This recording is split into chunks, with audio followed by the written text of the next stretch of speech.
அதன் தாழ் வாழ்க, இமைப்பொழுதும் என்னெஞ்சில் நீங்காதான் தாழ்வாழ்க.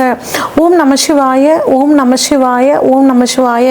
குரு வாழ்க, குருவே துணை. அனைவருக்கும் வணக்கம். நான் உங்கள் சங்கீதா ராம்குமார். சனி பயிற்சி பலன்கள் 2025 எப்படி இருக்குன்னு சொல்லி பார்ப்போங்க. சனி பகவான் நீதியானவர், நீதிக்கு பெயர் போனவர், நேர்மையானவர். எல்லாத்துக்கும் பார்த்தீங்கன்னா நம்மளோட கர்ம வினை பயன்களை கொடுக்கக்கூடியவர் சனி பகவானுங்க. இவர் 2.5 வருஷத்துக்கு ஒரு தடவை தன்னோட ஒரு ராசியிலேருந்து இன்னொரு ராசிக்கு பயிற்சி ஆகக்கூடியவருங்க. இவர் மெதுவாக பயிற்சி ஆகக்கூடிய கிரகம். 2.5 வருடத்திற்கு ஒரு முறை பயிற்சி ஆகக்கூடிய ஒரு கிரகம் அப்படின்னு சொன்னேன். இப்போ தற்பொழுது பார்த்தீங்கன்னா சனி பயிற்சி 29/3/2025 சனிக்கிழமையில் பயிற்சி ஆகிறாருங்க. எங்கேருந்து எங்கே பயிற்சி ஆகிறாருன்னா, இது வரைக்கும் பூரட்டாதி நட்சத்திரம் 3ஆம் பாதம், அதாவது கும்ப ராசியிலிருந்து புரட்டாதி நட்சத்திரம் 4ஆம் பாதம் மீன ராசிக்கு பயிற்சி ஆகிறாருங்க. பயிற்சி ஆகி 3/6/2027 வரைக்கும் மீன ராசியில் இருக்காரு. மீனராசி இது வரைக்கும் காலபுருஷனுக்கு 11ஆம் இடமான கும்பத்திலிருந்து காலபுருஷனுக்கு 12ஆம் இடமான மீனத்துக்கு பயிற்சி ஆகிறாருங்க. இவர் பார்த்தீங்கன்னா இந்த 2.5 வருஷ காலத்தில் 2 முறை வக்ரம் ஆகிறாரு. அதாவது ஜூலை மாதம் 2025 இருந்து நவம்பர் மாதம் 2025 வரைக்கும் ஒரு முறை வக்ரமாகி வக்ர நிவர்த்தி ஆகிறார். அடுத்து ஜூலை மாதம் 2026 டிசம்பர் மாதம் 2026 வரைக்கும் வக்ரமாகி வக்ர நிவர்த்தி ஆகிறார். இதுதான் இந்த 2.5 வருட காலங்கள் சனி பகவானோட நிலைமைங்க.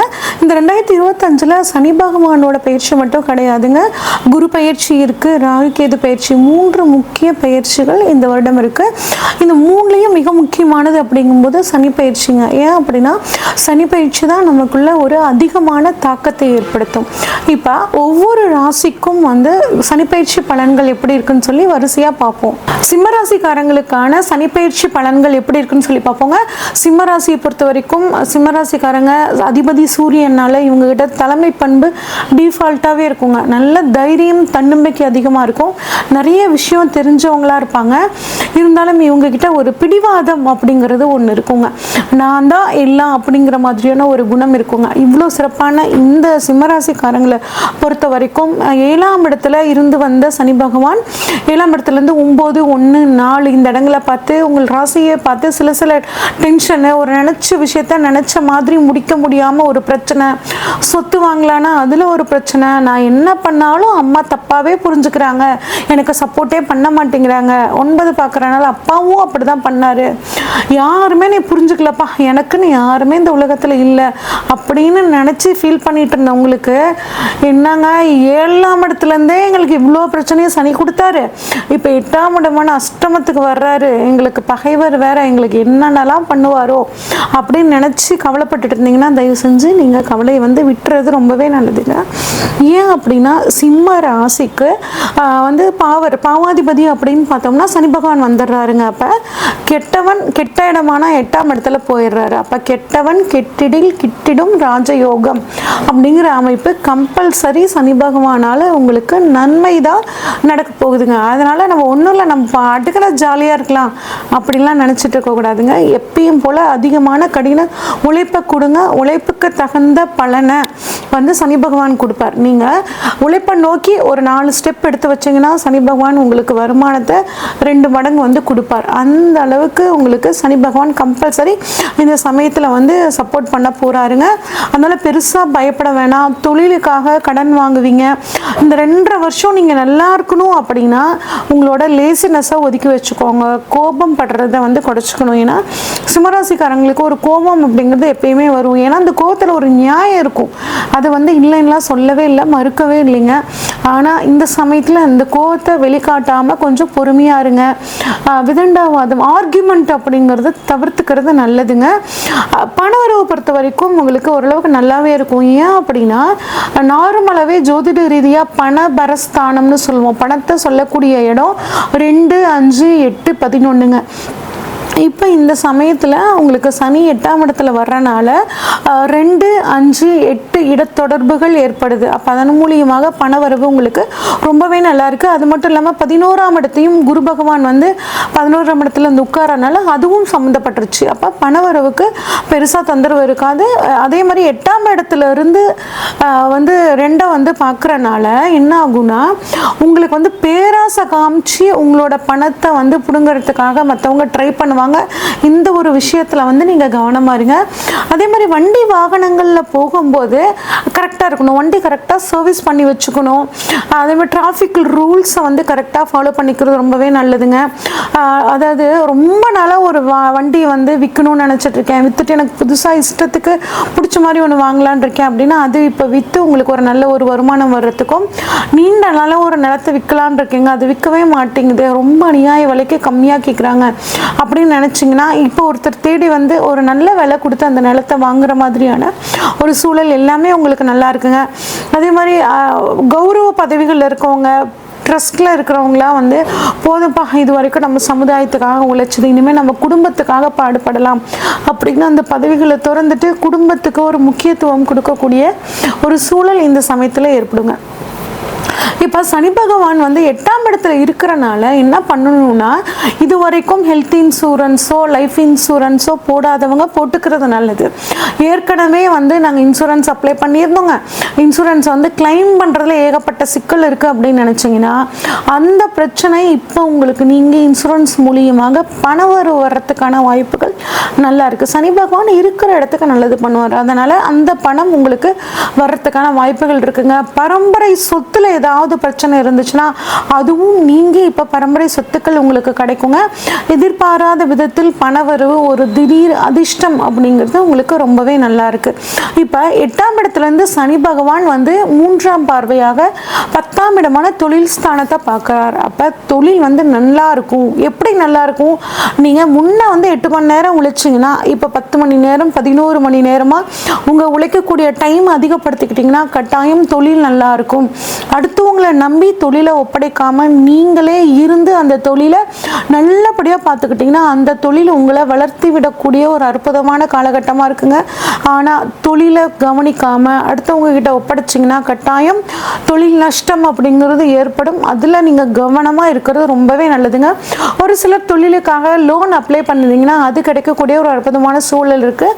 ஒரு சிலருக்கு அரசாங்கத்தின் மூலியமாக சப்சிடி ஒரு அமௌண்ட் லோன் கிடைக்கிறதுக்கான வாய்ப்புகளும் நல்லாவே இருக்குங்க. அதே மாதிரி உங்களோட மாமியார் அம்மாவோட, அதாவது உங்கள் வாழ்க்கை துணையோட அம்மாவுக்கு வந்து பார்த்தீங்கன்னா கொஞ்சம் உடல் மனம் சார்ந்த பிரச்சனைகள் வரும். அவங்கள ஒரு கேரிங்காக ஒரு தாய்மை உள்ளத்தோடு பார்த்துக்கும் போது சனி பகவான் உங்களுக்கு எல்லா விதமான நன்மைகளையும் செய்வாருங்க. ஒரு சிலருக்கு வந்து பார்த்தீங்கன்னா வயதானவர்கள் இருந்தாங்கன்னா இந்த சிம்மராசியில் முழங்கால் சம்மந்தப்பட்ட ஒரு வலி வரத்துக்கான வாய்ப்புகள் இருக்குது. ஒரு எக்ஸசைஸ் பண்ணிக்கிறது, ஃபிசியோதெரப்பி பண்ணிக்கிறது, இந்த மாதிரி விஷயங்களில் கொஞ்சம் கவனமாக இருங்க. அடுத்து வந்து பார்த்திங்கன்னா சனியோட பார்வை 7ஆம் பார்வையாக உங்களுக்கு 2ஆம் இடத்தை படுதுங்க. அப்போ உங்கள் வாழ்க்கை துணை மூலியமாக ஏதாவது பணவரவு அப்படின்னா இந்த சமயத்தில் கிடைக்கிறதுக்கான வாய்ப்புகள் நல்லா இருக்குங்க. குடும்ப உறுப்பினர்கள்கிட்ட எந்த ஒரு விஷயத்தையும் கலந்து ஆலோசித்து பண்ணுங்க. எந்த ஒரு விஷயம்னாலும் உங்கள் வாழ்க்கை துணைக்கிட்டே ஆகட்டும், அப்பா அம்மா இருந்தாங்கன்னா அப்பா அம்மா கிட்ட, இல்லை வளர்ந்த குழந்தைகள் இருந்தாங்கன்னா அவங்க கிட்டையும் வந்து ஷேர் பண்ணி ஒரு விஷயத்த செய்யுங்க. குடும்பத்துக்கு இந்த சமயத்தில் கொஞ்சம் இம்பார்ட்டன்ட் கொடுக்கறது நல்லதுங்க. உங்களுக்கு வந்து எப்பயுமே குடும்பத்தை வந்து கொஞ்சம் கண்ட்ரோலாக வச்சுக்கணும்னு நினைப்பீங்க. ஆனால் இந்த சமயத்தில் குடும்பத்தோட எல்லாத்தையும் கலந்து ஆலோசிச்சு குடும்பத்தோட வெளியூர் அந்த மாதிரிலாம் போயிட்டு வர்றது உங்களுக்கு ஒரு மன சந்தோஷத்தை வந்து கொடுக்குங்க. வருமானம் நல்லா தான் இருக்கும். ஆனால் பேசக்கூடிய வார்த்தைகளில் கவனமாக இருங்க. முடிஞ்ச வரைக்கும் யாருக்கும் நான் இதை செஞ்சு தரேன் அதை செஞ்சு தரேன் அப்படின்னு ஒரு கமிட்மெண்ட்டை வந்து நீங்கள் எடுத்துக்காதீங்க. அது வந்து உங்களுக்கு தேவையில்லாமல் சிக்கல்களை கொண்டு போய் விட்டுரும். முடிஞ்சால் செஞ்சு கொடுங்க. என்னால் முடிஞ்சால் நான் உங்களுக்கு செஞ்சு தரேன் அப்படிங்கிற மாதிரி மட்டும் சொல்லுங்கள். ஷியூராக நான் என்னை நம்பு, நான் உனக்கு செஞ்சு தரேன் அப்படிங்கிற மாதிரி எல்லாம் நீங்கள் ஒரு உறுதி வந்து யாருக்கும் கொடுக்காம இருக்கிறது நல்லதுங்க. முடிஞ்ச வரைக்கும் யாருக்கும் வந்து நீ நல்லா இருக்க மாட்டேன், நான் இவ்வளோ நல்ல அது பண்ணேன், நீ எனக்கு நல்லது பண்ணல, நீ நல்லா இருக்க மாட்டேன், இந்த மாதிரி விஷயங்கள்லாம் நீங்கள் யாருக்குமே சொல்லிடாதீங்க. ஏன்னா நீங்கள் சொன்ன சொல் பழிக்கும் இந்த சமயத்தில். அதனால் எதிரியாக உங்களுக்கு இருந்தாலும் துரோகியாக இருந்தாலும் யாருக்கும் வந்து சாபம் கொடுக்கறத வந்து தவிர்த்துக்கிறது ரொம்பவே நல்லதுங்க. அடுத்து சனி பகவான் 5ஆம் இடத்தை தனது 10ஆம் பார்வையாக பார்க்குறாருங்க. அப்போ உங்கள் குழந்தைகளுக்கு ஏதாவது உத்தியோகம் இல்லாமல் இருந்துச்சுன்னா அது கிடைக்கிறதுக்கான வாய்ப்புகள் நல்லா இருக்குங்க. ஜோதிட துறையில் அரசியல்வாதிகளுக்கெல்லாம் நல்லா இருக்கும். அரசியல்வாதிகள் கடினமான உழைப்பு நீங்கள் கொடுத்தீங்க அப்படின்னா கட்டாயம் ஒரு நல்ல ஒரு முன்னேற்றம், ஒரு பதவி. இப்போ எலெக்ஷன்ஸ் வரப்போகுது, அந்த எலெக்ஷனில் ஒரு சீட் கிடச்சி அதில் ஒரு வெற்றி ஆகக்கூடிய ஒரு அமைப்பெல்லாம் நல்லா இருக்குங்க. அதே மாதிரி சினிமா துறையில், கலைத்துறையில், மீடியாவில் இருக்கிறவங்களுக்கு எல்லாமே ரொம்ப நல்ல காலகட்டமாக இருக்குங்க. ஆனால் அதுக்காக நீங்கள் அதிகப்படியான ஒரு உழைப்பு குடிக்கிற மாதிரி இருக்கும். அந்த உழைப்புமே பார்த்திங்கன்னா உங்களுக்கு ஒரு நல்ல அங்கீகாரத்தை கொடுக்குங்க. ஒரு சிலருக்கு பார்த்திங்கன்னா சீனியர் சிட்டிசனாக இருந்தீங்கன்னா பித்தப்பை சம்மந்தப்பட்ட பிரச்சனை, கல்லீரல், வயிறு சம்மந்தப்பட்ட பிரச்சனைகள் வரதுக்கான வாய்ப்புகள் இருக்குது. உடல் ஆரோக்கியத்தை கொஞ்சம் நீங்கள் கவனமாக பார்த்துக்கிறது நல்லதுங்க. இப்போ இன்னும் இந்த சிம்மராசிக்காரங்களுக்கு குரு 11ஆம் இடத்துலேருந்து ஒரு லாப குருவாக இருந்து நல்ல பணவரவை கொடுக்க போகிறார். அதே மாதிரி உங்களுக்கும் உங்களோட இளைய சகோதரருக்கும் இந்த மிஸ் அண்டர்ஸ்டாண்டிங் சரி பண்ணுறது, குழந்தை பாக்கியம் இல்லாதவர்களுக்கு குழந்தை பாக்கியத்தை கொடுக்கறது, திருமணம் ஆகாதவர்களுக்கு திருமணம் இப்படிங்கிற அமைப்பையும் குரு பகவான் கொடுக்குறாருங்க. இது ஒரு நல்ல அமைப்பு. அப்போ இந்த அஷ்டம சனி காலத்தை நீங்கள் இன்னும் நல்லபடியாக மாற்றிக்கணும் அப்படின்னா உங்களால் முடிஞ்ச உதவியை ஏழை எளியவர்களுக்கு, குறிப்பாக வயதாகி நடக்க இயலாதவர்களுக்கு உங்களால் முடிஞ்ச உதவிகளை பண்ணுங்க. தினமும் அனுமன் சாலிசா கேளுங்க. முடிஞ்சால் விநாயகர் அகவலும் கேளுங்க. விநாயகர் வழிபாடும் அனுமன் வழிபாடும் உங்களுக்கு எல்லா விதமான நல்ல பாக்கியங்களையும் பெற்றுத்தரும். இது வரைக்கும் நம்ம பார்த்தது ஒவ்வொரு ராசிக்கான பொதுவான பலன்கள் தாங்க. உங்கள் ராசியில் சனி பகவான் எங்கே இருக்காரு, இப்போ உங்களோட ராசியில் இருக்க சனி பகவானுக்கு கோச்சார சனி பகவான் எங்கே இருக்காரு, சனி உங்கள் ஜாதகத்தில் ஆட்சியாக இருக்காரா, உச்சமாக இருக்காரா, நீசமாக இருக்காரா, உங்களுக்கு இப்போ சனி தசையோ இல்லை சனி புத்தியோ நடக்குதா, இந்த மாதிரி எல்லா விஷயங்களையும் பார்த்து தாங்க உங்களுக்கு இப்போ என்ன நடக்க போகுது அப்படின்னு நம்ம ப்ரெடிக்ட் பண்ண முடியும். இப்போ உங்களுக்கு ஏதாவது ஒரு முக்கிய தேவைகள் இருந்துச்சுன்னா, திருமணம், பிஸ்னஸ் இல்லை சொத்துக்கள் ஏதாவது வாங்கணும் அப்படின்னா இதை பற்றி தெரிஞ்சுக்கணுன்னா ஸ்க்ரீனில் தெரிகிற வாட்ஸ்அப் நம்பருக்கு உங்கள் ஜாதகத்தை அனுப்பிச்சு வைங்க. உங்கள் ஜாதகத்தை டீட்டெயில்டாக அனலைஸ் பண்ணிவிட்டு உங்களுக்கான ப்ரெடிக்ஷன்ஸை சொல்கிறேங்க. நன்றி, வணக்கம்.